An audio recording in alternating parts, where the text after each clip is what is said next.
3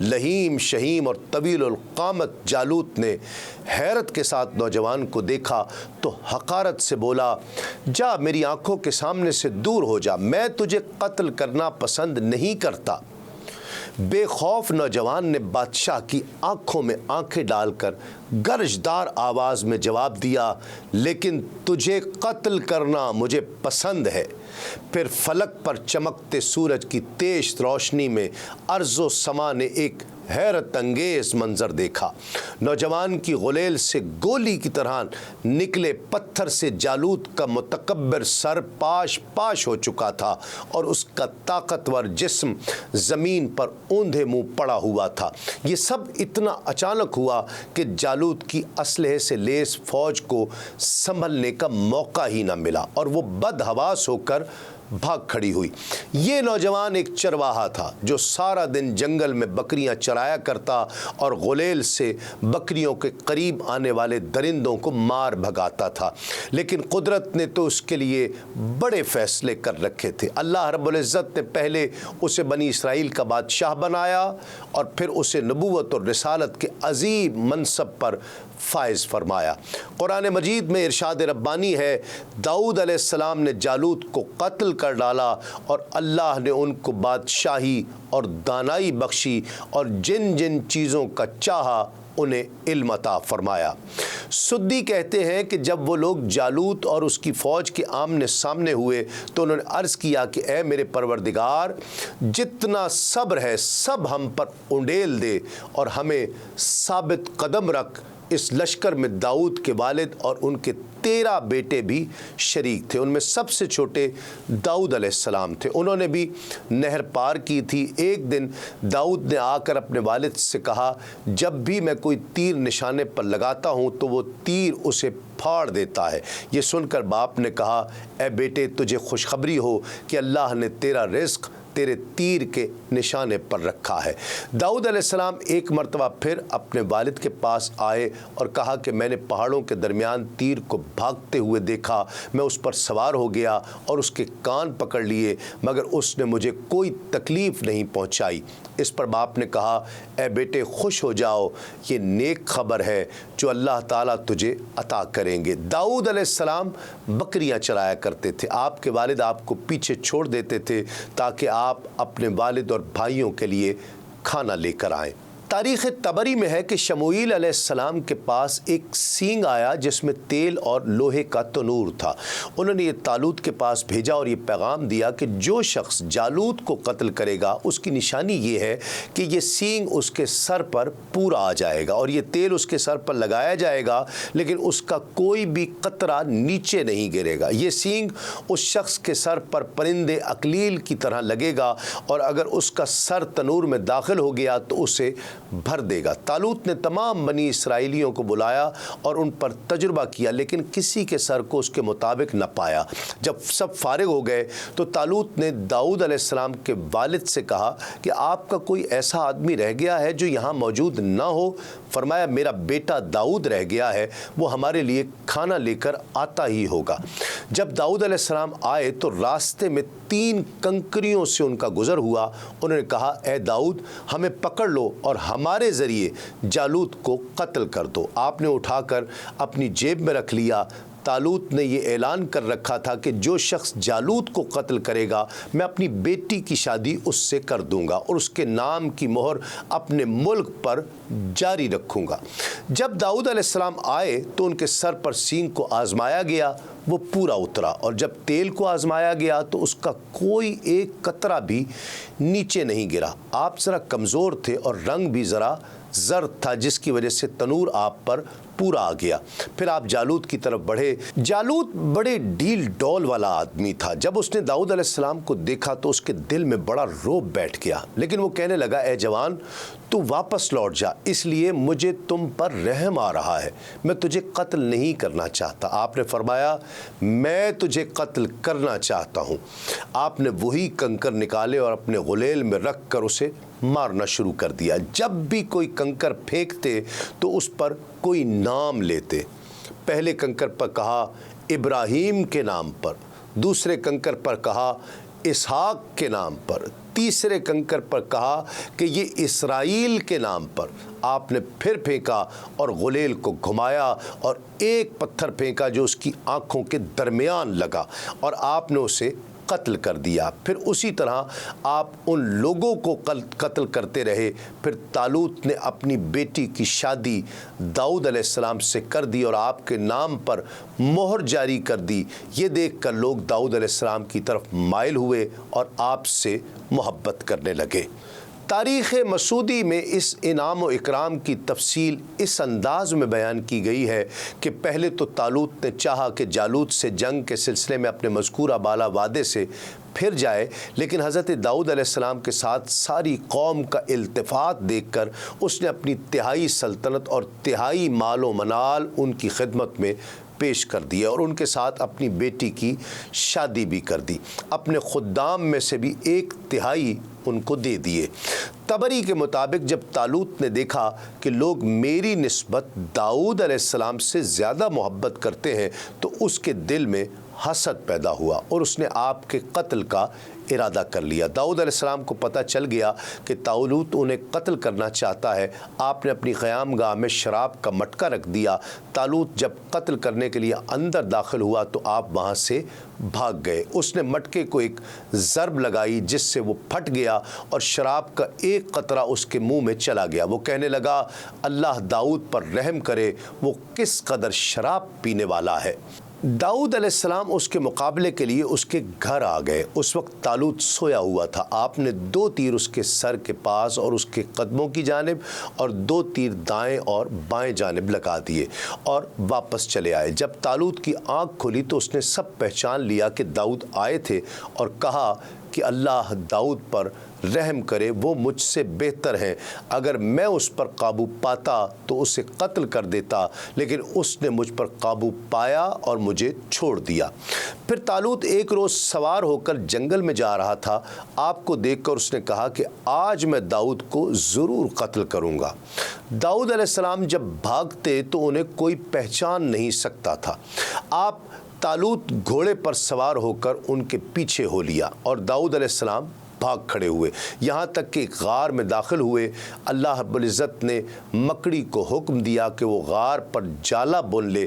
جب طالوت غار کے دہانے پر پہنچے تو وہ مکڑی کا جالا دیکھ کر کہنے لگے کہ اگر داؤد اس میں داخل ہوئے ہوتے تو یہ جالا ٹوٹ جاتا۔ یہی سوچ کر وہ وہاں سے چلے گئے۔ طالوت کے اس عمل کی وجہ سے لوگوں نے اسے اپنے تان کا نشانہ بنایا۔ طالوت کی یہ حالت ہو گئی کہ جو بھی اسے داؤد کو قتل کرنے سے منع کرتا وہ اسے قتل کر دیتا۔ بہت سے لوگوں نے اسے قتل کرنے کی کوشش کی مگر کامیاب نہ ہو سکے، یہاں تک کہ ایک عورت آئی جسے اسم اعظم معلوم تھا۔ اس نے ایک خباز آئی کو طالوت کو قتل کرنے کا حکم دیا۔ اس خباز کو طالوت پر رحم آ گیا اور وہ کہنے لگا کہ ہو سکتا ہے کہ ہمیں کسی عالم کی ضرورت پڑ جائے اور اسے چھوڑ دیا۔ جالوت کو موت کے منہ میں بھیجنے پر طالوت نے حضرت داؤد علیہ السلام کو حسب وعدہ نصف ملک دیا اور اپنی بیٹی کا آپ کے ساتھ نکاح کر دیا۔ ایک مدت کے بعد طالوت نے وفات پائی تو حضرت داؤد علیہ السلام پوری سلطنت کے بادشاہ بن گئے۔ کچھ عرصے بعد حضرت شموئیل علیہ السلام کا وصال ہو گیا تو اللہ رب العزت نے حضرت داؤد علیہ السلام کو سلطنت کے ساتھ ساتھ نبوت سے بھی سرفراز فرما دیا۔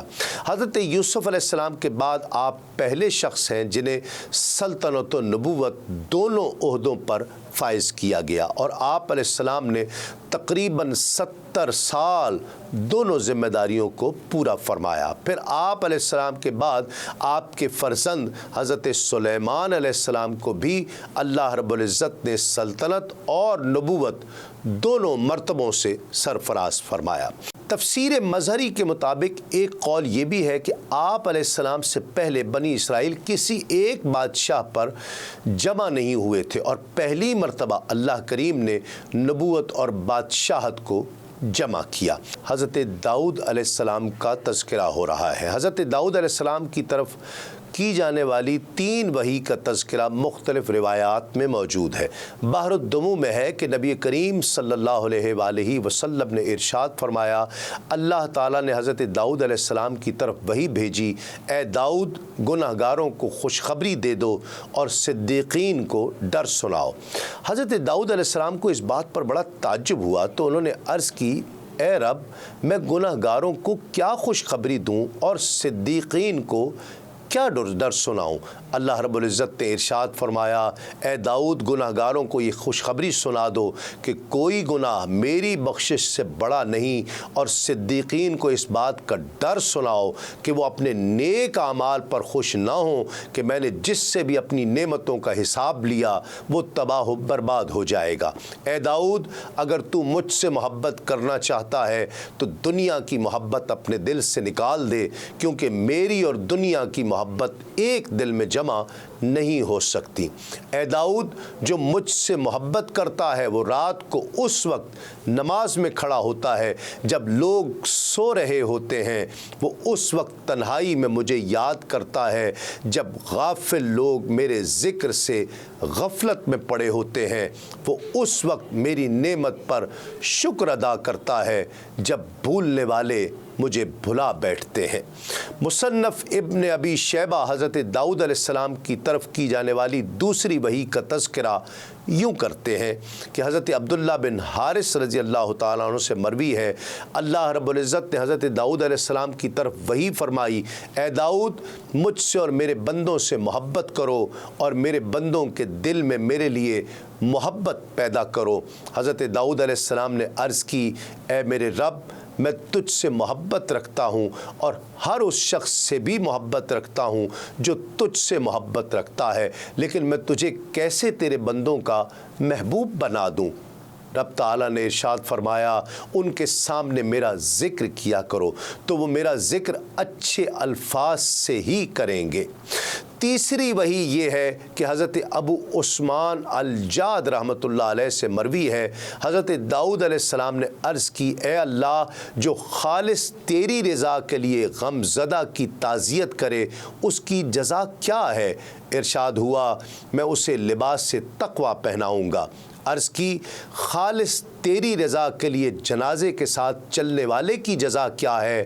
ارشاد ہوا، میں اس کے جنازے کے ساتھ فرشتوں کو چلاؤں گا اور عالم ارواح میں اس کی روح پر رحمتیں بھیجوں گا۔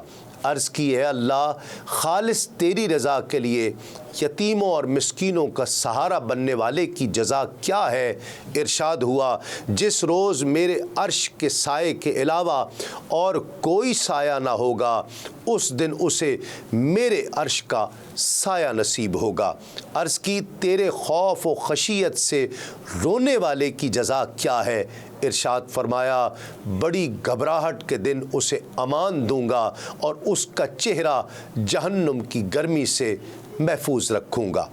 حضرت داؤد علیہ السلام عبادت و ریاضت میں بھی انتہائی اعلیٰ مقام رکھتے تھے۔ حضرت ابو درداء رضی اللہ تعالیٰ عنہ فرماتے ہیں، حضور نبی کریم صلی اللہ علیہ وآلہ وسلم جب داؤد علیہ السلام کا تذکرہ کرتے تو فرماتے وہ بہت عبادت گزار انسان تھے۔ آپ علیہ السلام کے روزے اور نماز کے بارے میں حضور پر نور صلی اللہ علیہ وآلہ وسلم نے ارشاد فرمایا، اللہ رب العزت کو حضرت داؤد علیہ السلام کے روزے سب روزوں سے زیادہ پسند ہیں، وہ ایک دن روزہ رکھتے اور ایک دن چھوڑ دیتے۔ اللہ رب العزت کو حضرت داؤد علیہ السلام کی نماز سب نمازوں سے زیادہ پسند ہے، وہ آدھی رات تک سوتے، تہائی رات عبادت کرتے، پھر باقی چھٹا حصہ سوتے تھے۔ حضرت داؤد علیہ السلام اپنے اہل خانوں کو بھی مشغول عبادت رکھا کرتے تھے۔ حضرت ثابت بنانی رضی اللہ تعالیٰ عنہ کہتے ہیں، ہمیں حضرت داؤد علیہ السلام کے بارے میں خبر پہنچی ہے کہ آپ نے نماز کو اپنے اہل و عیال پر یوں تقسیم کر رکھا تھا کہ دن اور رات کے ہر حصے میں آپ علیہ السلام کے گھرانے کا کوئی نہ کوئی فرد عبادت میں مصروف رہتا تھا۔ ناظرین کرام، دعا بھی عبادت بلکہ عبادت کا مغز ہے اور ثنا بھی دعا ہے۔ مصنف ابن ابی شیبہ کہتے ہیں کہ حضرت داؤد علیہ السلام اس عظیم عبادت کا بھی خاص شغف رکھتے تھے۔ چنانچہ آپ علیہ السلام کی مانگی ہوئی 4 دعائیں روایات میں موجود ہیں۔ پہلی دعا یہ ہے کہ اے اللہ، تو پاک ہے، تو میرا رب ہے، عرش کے اوپر تیری ہی سلطنت و بادشاہی ہے، تو نے آسمانوں اور زمین میں موجود ہر چیز پر اپنی خشیت لازم کر دی ہے، تو تیری مخلوق میں قدر و منزلت کے اعتبار سے وہی زیادہ تیرے قریب ہے جو سب سے زیادہ تجھ سے ڈرتا ہے۔ اس بندے کے پاس کچھ علم نہیں جو تجھ سے ڈرتا نہیں، اور اس میں کوئی دانائی نہیں جو تیرے حکم کا پابند نہ ہو۔ در منصور میں ہے کہ حضرت داؤد علیہ السلام دن میں 3 مرتبہ یہ دعا کیا کرتے کہ اے اللہ، اس دن میں تو نے میرے لیے جو آزمائش مقدر کی ہے اس سے مجھے نجات عطا فرما، اور اے اللہ، تو نے اس دن میں جو بھلائی نازل کی ہے مجھے بھی اس میں سے حصہ عطا فرما۔ آپ علیہ السلام شام میں بھی اسی طرح دعا کیا کرتے، اور اس دعا کے بعد آپ علیہ السلام نے کوئی ناپسندیدہ معاملہ نہیں دیکھا۔ موجم الاوسط کے مطابق اے اللہ، میں تیری پناہ چاہتا ہوں اس مال سے جو مجھ پر فتنہ ہو، اور اس اولاد سے جو مجھ پر وبال ہو، اور اس بدخلق عورت سے جو بڑھاپے سے پہلے بوڑھا کر دے، اور میں تیری پناہ چاہتا ہوں اس برے پڑوسی سے جس کی آنکھیں میرے معاملات تو دیکھیں اور اس کے کان میری باتیں تو سنیں، لیکن اگر وہ کوئی اچھائی دیکھے تو اسے دبا دے، اور برائی دیکھے تو اسے لوگوں پر ظاہر کر دے۔ اے اللہ، مجھے ایسا محتاج نہ بنانا کہ تجھے بھول جاؤں، اور ایسا مالدار بھی نہ بنانا کہ تجھ سے سرکش ہو جاؤں۔ غربت و امیری کی اس کیفیت سے بچنے کے حوالے سے نبی کریم صلی اللہ علیہ وآلہ وسلم نے بھی بہت خوبصورت رہنمائی فرمائی ہے۔ حضرت ابو ہریرہ رضی اللہ تعالیٰ عنہ سے روایت ہے، حضور نبی کریم صلی اللہ علیہ وآلہ وسلم نے ارشاد فرمایا کہ 7 چیزوں سے پہلے نیک اعمال کرنے میں جلدی کر لو۔ لوگ انتظار نہیں کر رہے مگر جلا دینے والے فقر کا، یا سرکشی میں ڈال دینے والی مالداری کا، یا بے عقل کر دینے والے بڑھاپے کا، یا مزاج و حواس کو بگاڑ دینے والی بیماری کا، یا اچانک آنے والی موت کا، یا دجال کا۔ پس وہ پوشیدہ شر ہے جس کا انتظار کیا جا رہا ہے، یا قیامت کا، حالانکہ قیامت تو نہایت سخت اور سب سے زیادہ کڑوی ہے۔ حضرت داؤد علیہ السلام کی دعا سے متعلق ایک واقعہ حضرت ابو الجلد رضی اللہ تعالیٰ عنہ سے مروی ہے کہ حضرت داؤد علیہ السلام نے منادی کی، الصلاۃ الجامعہ کا اعلان کرنے کا حکم دیا۔ لوگ یہ گمان کرتے ہوئے گھروں سے نکلے کہ آج واعظ و نصیحت اور دعا کا دن ہوگا۔ جب جمع ہونے کی جگہ بھر گئی تو حضرت داؤد علیہ السلام نے دعا کی، اے اللہ، ہمیں بخش دے۔ یہ دعا فرما کر آپ علیہ السلام واپس چلے گئے۔ بعد میں آنے والوں نے پہلوں سے مل کر واپسی کی وجہ پوچھی۔ انہوں نے کہا کہ حضرت داؤد علیہ السلام ایک دعا کر کے واپس تشریف لے گئے ہیں۔ بعد میں آنے والوں نے کہا، سبحان اللہ، ہمیں تو امید تھی کہ آج کا دن عبادت، دعا اور واعظ و نصیحت کا خاص دن ہوگا، اور انہوں نے صرف ایک دعا کی۔ اللہ رب العزت نے آپ پر وحی فرمائی کہ اپنی قوم کو پیغام پہنچا دیں کہ وہ آپ کی اس دعا کو کم سمجھتے ہیں، حالانکہ جس کی میں مغفرت کر دوں اس کے دنیا و آخرت کے تمام کام درست کر دیتا ہوں۔ حضرت ثابت اور عبد الوہاب بن ابی حفص رضی اللہ تعالی عنہما سے مروی ہے کہ ایک مرتبہ حضرت داؤد علیہ السلام نے روزے کی حالت میں شام کی وقت افطار آپ کی بارگاہ میں دودھ پیش کیا۔ فرمایا، تمہارے پاس یہ دودھ کہاں سے آیا؟ لوگوں نے عرض کی، ہماری بکری کا ہے۔ ارشاد فرمایا، بکری خریدنے کے پیسے کہاں سے آئے تھے؟ عرض کیا، یا نبی اللہ، آپ یہ باتیں کیوں پوچھ رہے ہیں؟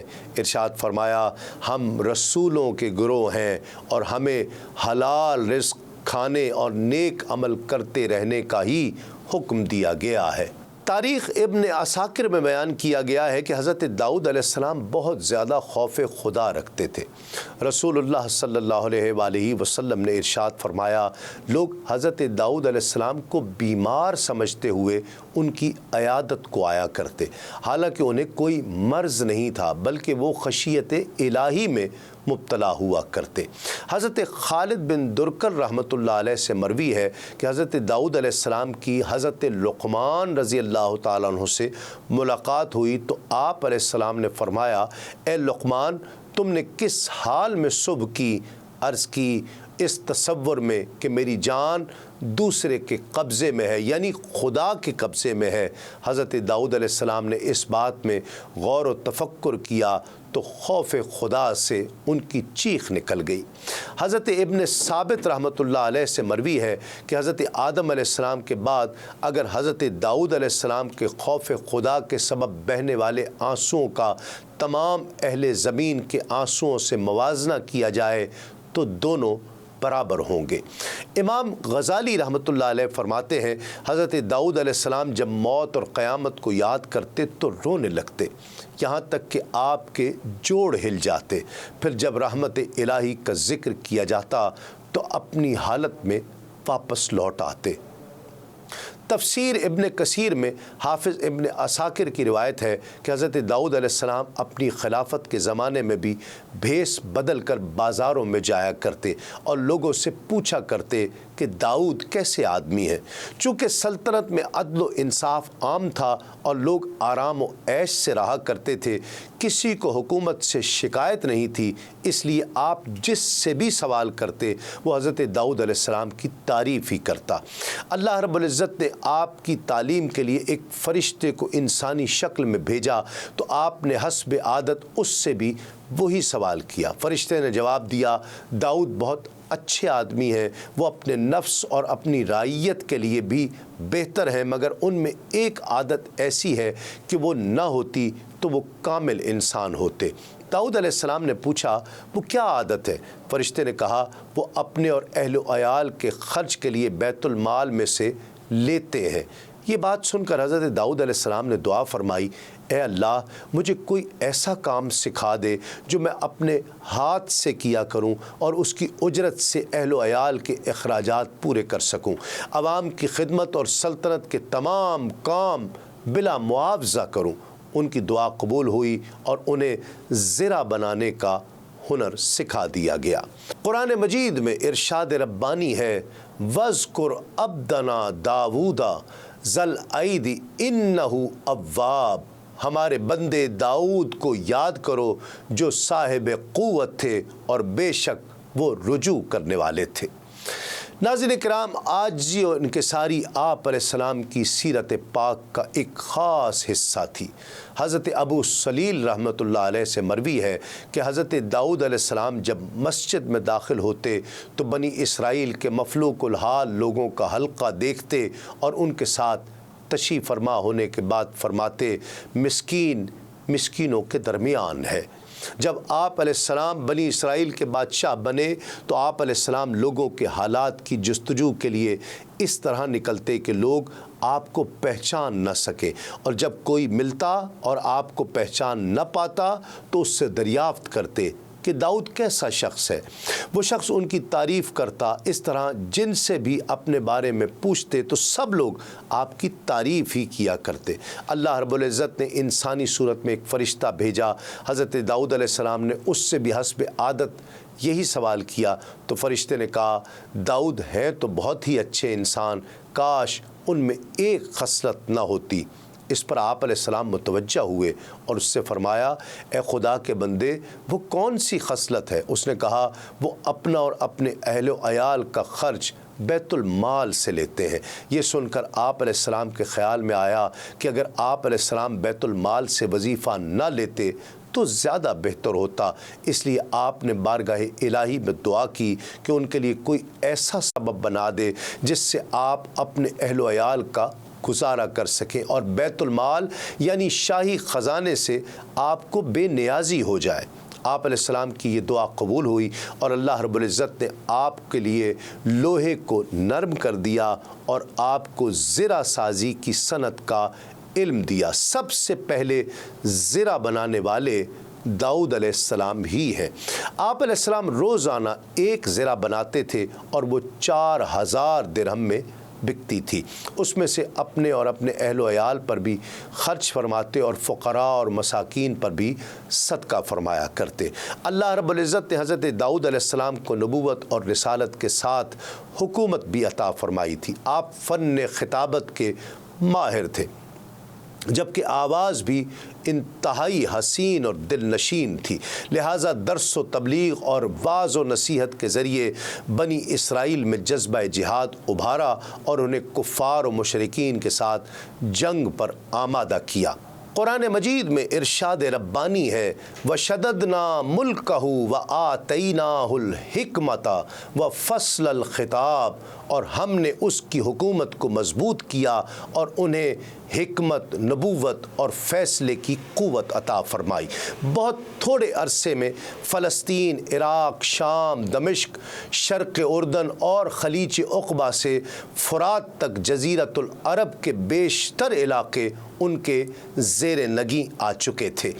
جن لوگوں نے آپ کے احکامات ماننے سے گریز کیا ان کی شکلیں تبدیل ہو گئیں۔ اللہ رب العزت نے ارشاد فرمایا وَلَقَدْ عَلِمْتُمُ الَّذِينَ اعْتَدَوْا مِنْكُمْ فِي السَّبْتِ فَقُلْنَا لَهُمْ كُونُوا قِرَدَةً خَاسِئِينَ، اور تم ان لوگوں کو خوب جانتے ہو جو تم میں سے ہفتے کے دن مچھلی کا شکار کرنے میں حد سے تجاوز کر گئے تھے تو ہم نے ان سے کہا ذلیل و خوار بندر ہو جاؤ۔ مفسرین کے مطابق صورت مسخ ہونے کا یہ واقعہ حضرت داؤد علیہ السلام کے زمانے میں پیش آیا۔ بنی اسرائیل کے لیے ہفتے کا دن صرف عبادت کے لیے مخصوص تھا اور اس دن مچھلی کے شکار سمیت ہر دنیاوی کام ممنوع تھا، لیکن سمندر کے قریب آباد مچھلی کے شوقین ان لوگوں نے حکم کی نافرمانی کی، جس پر اللہ رب العزت نے ان کی شکلوں کو مسخ کر دیا اور پھر 3 دن بعد وہ سب لوگ مر گئے۔ ناظرین، واقعہ کچھ یوں ہے کہ اس بستی میں رہنے والے بنی اسرائیل کو اللہ رب العزت نے ہفتے کا دن عبادت کے لیے خاص کرنے اور اس دن تمام دنیاوی مشاغل ترک کرنے کا حکم دیا۔ ان پر ہفتے کے دن شکار حرام فرما دیا۔ جب اللہ رب العزت نے ان کی آزمائش کا ارادہ فرمایا تو ہوا یوں کہ ہفتے کے دن دریا میں خوب مچھلیاں آ جایا کرتی اور یہ لوگ پانی کی سطح پر انہیں دیکھتے تھے۔ جب اتوار کا دن آتا تو مچھلیاں نہ آتی۔ شیطان نے ان کے دل میں وسوسہ ڈالا کہ تمہیں مچھلیاں پکڑنے سے منع کیا گیا ہے، لہٰذا تم ایسا کرو کہ دریا کے کنارے بڑے بڑے حوض بنا لو اور ہفتے کے دن دریا سے ان حوضوں کی طرف نالیاں نکال لو، یوں ہفتے کو مچھلیاں حوض میں آ جائیں گی اور تم اتوار کے دن انہیں پکڑ لینا۔ چنانچہ ان کے ایک گروہ نے یہ کیا کہ جمعے کو دریا کے کنارے کنارے بہت سے گڑھے کھودے اور ہفتے کی صبح کو دریا سے ان گڑھوں تک نالیاں بنائیں جن کے ذریعے پانی کے ساتھ آ کر مچھلیاں گڑھوں میں قید ہو جاتی اور اتوار کے دن انہیں نکال لیا جاتا، اور یہ کہہ کر اپنے دل کو تسلی دے دی کہ ہم نے ہفتے کے دن تو مچھلی پانی سے نہیں نکالی۔ ایک عرصے تک یہ لوگ اس فعل میں مبتلا رہے۔ ان کے اس عمل کی وجہ سے اس بستی میں بسنے والے افراد 3 گروہوں میں تقسیم ہو گئے تھے۔ ان میں 1/3 ایسے لوگ تھے جو ہفتے کے دن مچھلی کا شکار کرنے سے باز رہے اور شکار کرنے والوں کو منع کیا کرتے تھے۔ 1/3 ایسے افراد تھے جو خود خاموش رہتے اور دوسروں کو منع نہ کرتے تھے، جبکہ منع کرنے والوں سے کہتے تھے کہ ایسی قوم کو کیوں نصیحت کرتے ہو جنہیں اللہ رب العزت ہلاک کرنے والا یا انہیں سخت عذاب دینے والا ہے۔ اور ایک گروہ وہ خطا کار لوگ تھے جنہوں نے حکم الہی کی مخالفت کی اور ہفتے کے دن شکار کیا، اسے کھایا اور اسے بیچا۔ جب مچھلی کا شکار کرنے والے لوگ اس معصیت سے باز نہ آئے تو منع کرنے والے گروہ نے ان سے کہا کہ ہم تمہارے ساتھ اب کوئی میل برتاؤ نہیں رکھیں گے۔ اس کے بعد انہوں نے گاؤں کو تقسیم کر کے درمیان میں ایک دیوار کھینچ دی۔ منع کرنے والوں کا ایک دروازہ الگ تھا جس سے وہ آتے جاتے تھے اور خطا کاروں کا دروازہ جدا تھا۔ حضرت داؤد علیہ السلام نے ان خطا کاروں پر لعنت کی۔ تو ایک روز منع کرنے والوں نے دیکھا کہ خطا کاروں میں سے کوئی باہر نہیں نکلا، تو انہوں نے خیال کیا کہ شاید آج شراب کے نشے میں مدہوش ہو گئے ہوں گے۔ چنانچہ انہیں دیکھنے کے لیے دیوار پر چڑھے تو دیکھا کہ وہ بندروں کی صورتوں میں مسخ ہو گئے تھے۔ اب یہ لوگ دروازہ کھول کر اندر داخل ہوئے تو بندر اپنے رشتہ داروں کو پہچانتے اور ان کے پاس آ کر ان کے کپڑے سونگھتے تھے، اور یہ لوگ ان بندر ہو جانے والوں کو نہیں پہچان پائے۔ ان لوگوں نے بندر ہو جانے والوں سے کہا، کیا ہم لوگوں نے تمہیں اس سے منع نہیں کیا تھا؟ انہوں نے سر کے اشارے سے کہا، ہاں۔ اس کے 3 دن بعد وہ سب ہلاک ہو گئے اور منع کرنے والے سلامت رہے۔ تفسیر قرطبی میں ہے کہ یہود نے شروع میں تو ہیلے بہانے کر کے مچھلیاں پکڑی، پھر عام طور پر شکار کھیلنے لگے، تو ان میں 2 جماعتیں ہو گئی۔ ایک جماعت میں علماء اور صلحاء تھے جو انہیں اس کام سے روکتے، جبکہ دوسری جماعت نافرمان افراد پر مشتمل تھی۔ پھر بستی کے بھی 2 حصے کر لیے گئے اور ان کے باہمی تعلقات بالکل منقطع ہو گئے۔ ایک روز محسوس ہوا کہ جس حصے میں نافرمان رہتے ہیں وہاں بالکل سناٹا چھایا ہوا ہے۔ جب وہاں جا کر دیکھا گیا تو وہاں رہنے والوں کی صورتیں مسخ ہو چکی تھیں۔ حضرت قتادہ رضی اللہ تعالیٰ عنہ فرماتے ہیں کہ ان کے جوان بندر اور بوڑھے خنزیر بنا دیے گئے تھے، مگر وہ اپنے رشتہ دار انسانوں کو پہچانتے تھے اور ان کے قریب آ کر روتے تھے۔ حضرت عبداللہ بن مسعود رضی اللہ تعالیٰ عنہ فرماتے ہیں، ایک شخص نے عرض کی کہ یا رسول اللہ صلی اللہ علیہ وآلہ وسلم، کیا بندر اور خنزیر مسخ شدہ لوگ ہیں؟ رسول اکرم صلی اللہ علیہ وآلہ وسلم نے ارشاد فرمایا، اللہ تعالیٰ نے کسی قوم کو ہلاک کر کے یا کسی قوم کو عذاب دے کر اس کی نسل نہیں چلائی، اور بندر اور خنزیر تو ان سے پہلے بھی ہوتے تھے، لہٰذا موجودہ بندر اس قوم کی اولاد میں سے نہیں، کیونکہ وہ تو فنا کر دی گئی ہے۔ ناظرین کرام، حضرت داؤد علیہ السلام کی عمر مبارک 100 برس ہوئی، جیسا کہ حضرت ابو ہریرہ رضی اللہ تعالیٰ عنہ سے روایت ہے کہ رسول اللہ صلی اللہ علیہ وآلہ وسلم نے ارشاد فرمایا کہ جب اللہ رب العزت نے حضرت آدم علیہ السلام کو پیدا کیا تو ان کی پیٹھ پر اپنی شایان شان ہاتھ پھیرا تو ان کی پشت سے ان کی اولاد کی روحیں نکلیں جنہیں اللہ رب العزت قیامت تک پیدا فرمانے والا ہے، اور ان میں سے ہر انسان کی 2 آنکھوں کے درمیان نور کی چمک دی۔ پھر انہیں حضرت آدم علیہ السلام کے سامنے پیش فرمایا۔ انہوں نے عرض کی، یا رب یہ کون ہے؟ ارشاد فرمایا، یہ تمہاری اولاد ہے۔ آپ نے ان میں ایک شخص کو دیکھا تو اس کی آنکھوں کے درمیان کی چمک پسند آئی۔ عرض کیا، باری تعالیٰ یہ کون ہے؟ ارشاد فرمایا، داؤد۔ عرض کی، یا رب ان کی عمر کتنی مقرر فرمائی ہے؟ ارشاد ہوا 60 برس۔ عرض کی، اے میرے رب میری عمر میں سے 40 سال اس کی زندگی میں بڑھا دے۔ رسول اکرم صلی اللہ علیہ وآلہ وسلم نے فرمایا، جب حضرت آدم علیہ السلام کی عمر ان 40 سالوں کے علاوہ پوری ہو گئی تو ان کی خدمت میں موت کا فرشتہ حاضر ہوا۔ حضرت آدم علیہ السلام نے کہا، کیا ابھی میری عمر کے 40 سال باقی نہیں ہیں؟ فرمایا، وہ آپ اپنے فرزند داؤد کو دے چکے ہیں۔ حضرت آدم علیہ السلام نے انکار کیا تو ان کی اولاد انکار کرنے لگی۔ حضرت آدم علیہ السلام بھول کر درخت کا پھل کھا گئے، لہٰذا ان کی اولاد بھولنے لگی۔ حضرت آدم علیہ السلام نے خطا کی تو ان کی اولاد خطائیں کرنے لگی۔ 100 برس اس جہان فانی میں گزار کر داؤد علیہ السلام دار بقا کی طرف تشریف لے گئے۔ آپ کے واقع وفات سے متعلق حضرت ابو ہریرہ رضی اللہ تعالیٰ عنہ سے روایت ہے کہ رسول اکرم صلی اللہ علیہ وآلہ وسلم نے ارشاد فرمایا کہ حضرت داؤد علیہ السلام بہت زیادہ غیرت مند تھے۔ جب اپنے گھر سے تشریف لے جاتے تو گھر کے دروازے بند کر دیا کرتے تاکہ آپ کے لوٹنے تک کوئی بھی گھر میں داخل نہ ہو۔ ایک مرتبہ دروازہ بند کر کے باہر نکلے تو آپ کی زوجہ کو گھر میں ایک اجنبی نظر آیا۔ یہ دیکھ کر انہوں نے کہا کہ اسے کس نے اندر آنے دیا؟ حالانکہ دروازہ تو بند ہے۔ اللہ رب العزت کی قسم اگر حضرت داؤد تشریف لے آئے تو انہیں بہت دکھ پہنچے گا۔ جب آپ علیہ السلام تشریف لائے تو وہ اجنبی گھر میں ہی موجود تھا۔ آپ نے اس سے پوچھا کہ تم کون ہو؟ اس نے کہا میں وہ ہوں جو بادشاہوں سے نہیں ڈرتا اور نہ ہی کوئی دربان مجھے روک سکتا ہے۔ یہ سن کر حضرت داؤد علیہ السلام نے فرمایا اللہ کی قسم تب تو تم ملک الموت ہو، اللہ رب العزت کے حکم کو خوش آمدید۔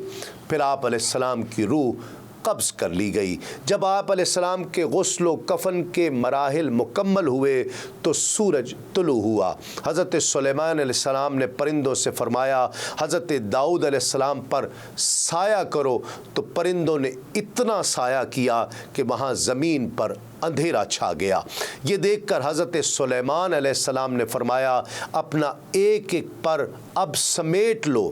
حضرت ابو ہریرہ رضی اللہ تعالیٰ عنہ فرماتے ہیں حضور پر نور صلی اللہ علیہ وآلہ وسلم ہمیں دکھانے لگے کہ پرندوں نے یہ کام کیسے کیا تھا۔ امام ابن قتیبہ کہتے ہیں کہ میں نے انجیل میں مطالعہ کیا کہ حضرت ابراہیم علیہ السلام اور حضرت داؤد علیہ السلام کے مابین 14 قرن گزرے تھے۔ ابن کثیر کہتے ہیں کہ حضرت داؤد علیہ السلام نے 100 سال کی عمر میں وفات پائی۔ آپ نے وسیع و عریض سلطنت پر 40 سال حکومت کی۔ حضرت ابن عباس رضی اللہ تعالیٰ عنہ سے مروی ہے کہ حضرت داؤد علیہ السلام ہفتے کے دن اچانک وفات پا گئے اور پرندوں کی ٹکڑیاں ابر کی طرح ان پر سایہ فگن تھیں۔ آپ کے جنازے میں شریک صرف علماء بنی اسرائیل کی تعداد 40,000 تھی، جبکہ عوام الناس کی کثیر تعداد اس کے علاوہ تھی۔ بنی اسرائیل میں حضرت موسیٰ علیہ السلام اور حضرت ہارون کی وفات کے بعد اس قدر رنج و غم کسی اور کی وفات پر نہیں ہوا تھا۔ تاریخ یعقوبی میں ہے کہ جب داؤد علیہ السلام عمر رسیدہ ہو چکے تھے اور آپ کا بدن کمزور ہو چکا تھا اور آپ کا ایک بیٹا تھا جسے ادونیامین کہا جاتا تھا، اس نے داؤد علیہ السلام کی جنگوں کے سالار اور جرنیلوں کو مائل کیا کہ داؤد علیہ السلام بادشاہ بوڑھے ہو چکے ہیں اور میں ان کی قائم مقامی کا زیادہ حقدار ہوں۔ جب داؤد علیہ السلام کو اس کی اطلاع ملی تو انہوں نے ساروق کاہن اور ناتان نبی کی طرف پیغام بھیجا اور انہیں کہا کہ اہل مملکت کو اکٹھا کرو اور میرے بیٹے سلیمان کو میرے خچر پر سوار کرو اور اسے میرے ممبر پر بٹھاؤ۔ اللہ رب العزت نے اسے بنی اسرائیل کا سردار بنایا ہے اور اللہ رب العزت اس کی حکومت کو عظمت دے گا اور اس کی شان کو بلند فرمائے گا۔ سو وہ سلیمان کے ساتھ گئے حتیٰ کہ وہ داؤد کے ممبر پر چڑھ گئے اور اہل مملکت نے اس پر اتفاق کیا اور داؤد علیہ السلام کہنے لگے مجھے اللہ رب العزت نے ایسے ہی بتایا ہے کہ میرا بیٹا سلیمان بادشاہ بنے گا اور میری دونوں آنکھیں اس کی طرف دیکھ رہی ہیں۔ سلیمان علیہ السلام ان دنوں 12 سال کی عمر کے تھے۔ پھر داؤد علیہ السلام کی بیماری شدت اختیار کر گئی اور انہوں نے سلیمان علیہ السلام کو وصیت کی اور کہا کہ میں سب اہل زمین کے راستے پر جانے والا ہوں، اپنے معبود کے احکام پر عمل کرنا اور ان کے عہود و مواثیق اور وصایا کو جو موسیٰ علیہ السلام پر نازل ہونے والی تورات میں ہے یاد رکھنا۔ اور داؤد علیہ السلام فوت ہو گئے اور آپ کی عمر 120 سال تھی اور آپ کی حکومت 40 برس تھی۔ ناظرین کرام، آج کے پروگرام میں ہم نے جانا کہ حضرت داؤد علیہ السلام کے تفصیلی احوال کیا ہیں۔ آئندہ کے پروگرام میں انشاءاللہ حضرت سلیمان علیہ السلام کا تذکرہ ہوگا۔ آج کے لیے اتنا ہی۔ دیکھتے رہیے آدم سے خاتم تک صرف سنو ٹی وی پر۔ تسلیم احمد صابری کو اجازت دیجیے۔ السلام علیکم۔ تسلیمہ۔